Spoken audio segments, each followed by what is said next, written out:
Oh, Lavigne qui retourne derrière dans les patins de Hood. Finalement, on va dégager jusqu'au centre. Saint-Laurent rapidement redonne à Verdon. Verdon à gauche, tente de remettre ses bloqués. Retour, oh, bloqué par Daigle d'Ajambière sur Rousseau. Très bon début de match, Jean-Marc. On a eu quand même 2 occasions de marquer là-dessus. Tantôt, Samuel Rousseau était tout seul devant le filet. Et un peu plus tard, on a eu un bon lancer aussi d'Antonin Véro. Là, je pense que les Huskies qui est là face à Lavigne dans le territoire des Huskies, remporté par Lavigne. Bourque a de l'espace, va prendre un tir. Bel arrêt de Meloche, mais retour et le but.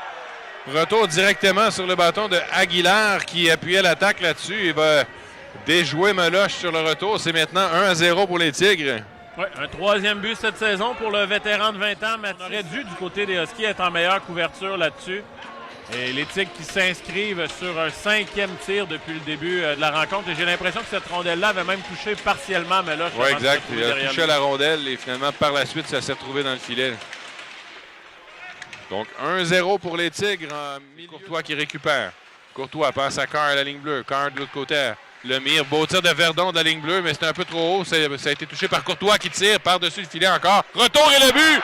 Thomas Verdon qui saisit la rondelle, qui est reapparu sur sa palette devant le filet.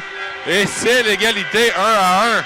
Et quel but de Thomas Verdon! Là, alors que les Huskies, on sentait qu'il y avait une baisse de momentum. Il marque un but à un moment très important, un 8e cette saison pour Thomas Verdon. Mais alors, effectivement, qu'on était sur une mauvaise séquence. Et là, on venait de passer une bonne minute dans le territoire offensif. Et on voit Verdon qui saisit ce retour, là, qui a frappé la baie vitrée derrière le filet. Hood. Hood qui envoie vers Gendron, passe à Bourque. Bourque va tirer, bel arrêt. Retour devant, là, c'est Hood à nouveau. Hood au cercle gauche, passe de l'autre côté et le but. Les Tigres de Victoriaville qui prennent les devants 2-1 alors qu'on avait complètement oublié Bourque de l'autre côté qui était seul. Un 11e but cette saison pour Bourque. Là-dessus, moi, je donne pas la faute du tout à Meloche. Ça se peut pas que Bourque soit oublié comme ça derrière le jeu et un lancer aussi facile dans l'enclave. Là-dessus, Dufresne ne l'avait pas vu. Là. Bourque a passé derrière le filet pour venir se cacher derrière Dufresne. Un jeu très intelligent du vétéran de 19 ans. À Beauchemin au cercle droit. À Véro. Véro toujours qui prend son temps.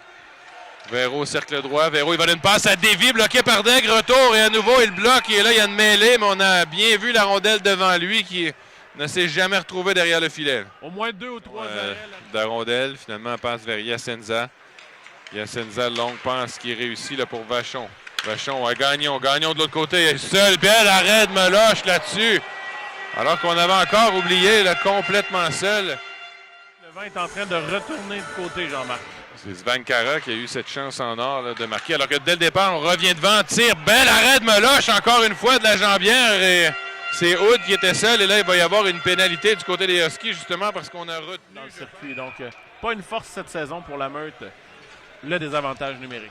Et là, on envoie Gélina en désavantage numérique avec Véro. Justement, c'est zone 2. Véro, entrée de territoire. Véro chute. Véro tente de rejoindre Rousseau. C'est fait. Tir bloqué par Daigle. Rousseau qui a tenté de le surprendre entre les jambières. Et là, donc, il envoie celle-ci jusqu'au gardien de but Daigle qui va reprendre derrière son filet. Passe vers Yacenza. Longue passe. Attention, échappé. Lavigne est seul. Lavigne s'amène. Tire et le but.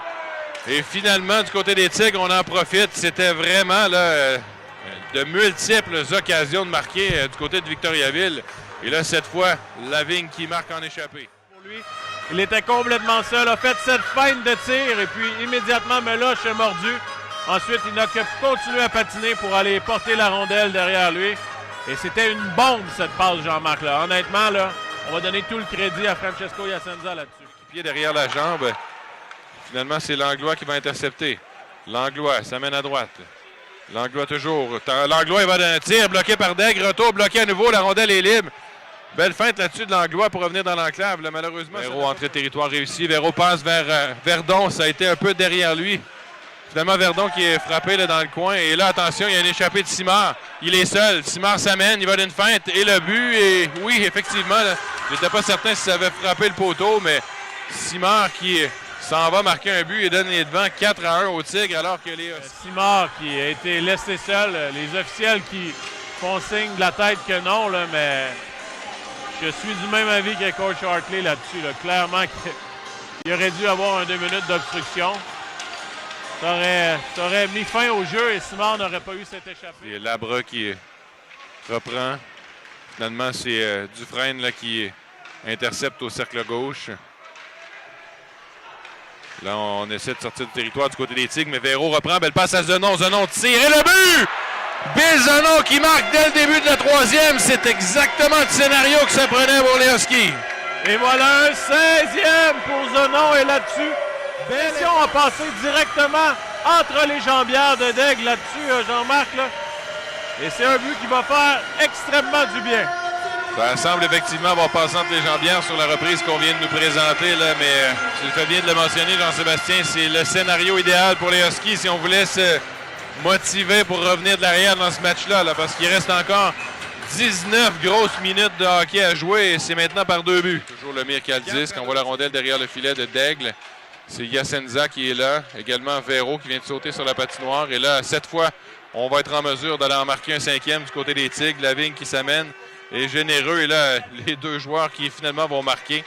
J'ai l'impression qu'on était généreux et généreux un envers l'autre. Et là, c'est Lavigne qui va marquer ce but-là. Oui, Simard va avoir une passe additionnelle.